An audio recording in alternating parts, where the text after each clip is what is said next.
দুধনৈত Lumding মুনচুৰীয়া kung fu স্কুলৰ সাফল্য লামডিংবাসী উৎফুল্লিত মুঠ 64টা পদক লাভ গোৱালপাৰা জিলাৰ দুধনৈ ডামৰা ষ্টেডিয়ামত 23 মেৰ পৰা 25 মেলৈ অনুষ্ঠিত ৰাজ্যিক পৰ্যায়ৰ সমৰ কলা প্ৰতিযোগিতাত হোজাই জিলাৰ লামডিং মুনচুৰীয়া কুম্ফু স্কুলৰ 26 জন ল'ৰা আৰু 27 জনী ছোৱালী সহ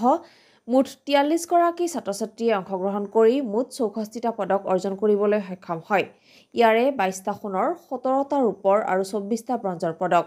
অসমৰ ভিতৰত পিছপৰা চহৰ লামডিঙৰ প্ৰতিভাৱান সমৰ কলাৰ ছাত্ৰ-ছাত্ৰীয়ে সুন্দৰ খেল প্ৰদৰ্শন কৰি ৰাজ্যবাসীৰ দৃষ্টিগোচৰ কৰালে দুধনৈৰ পৰা 28 মেত ৰেলেৰে আহি লামডিঙত উপস্থিত হোৱাৰ লগে লগে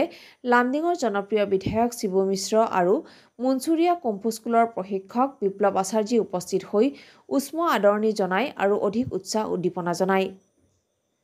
north east live today Lumding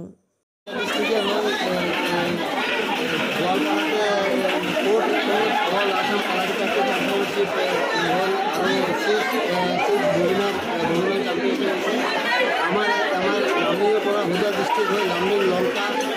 আৰু ভালুকমাৰীও আছে হোজা ডিস্ট্ৰিক্টত তাতে পাৰ্টিচিপেট কৰিছিলোঁ আমাৰ ইয়াৰ পৰা 47 ষ্টুডেণ্ট পাৰ্টিচিপেট কৰিছে যিকেইটা পাৰ্টিচিপেট কৰিছে চবকেইটা মেডেলিষ্ট প্ৰাইজ আৰু অলৰেডি আমাৰ মাৰ্চেল আৰ্ট স্কুলৰ পৰা এলুৱেণ্টাতে খেলি আহিছে আৰু নেশ্যনেল গেমছে খেলি আহিছে আগতে দিনত আকৌ যেতিয়া এলুৱেণ্টা খেলোঁ আকৌ পাৰ্টিচিপেট কৰিব নেশ্যনেল গেমছতে পাৰ্টিচিপেট কৰিব 2026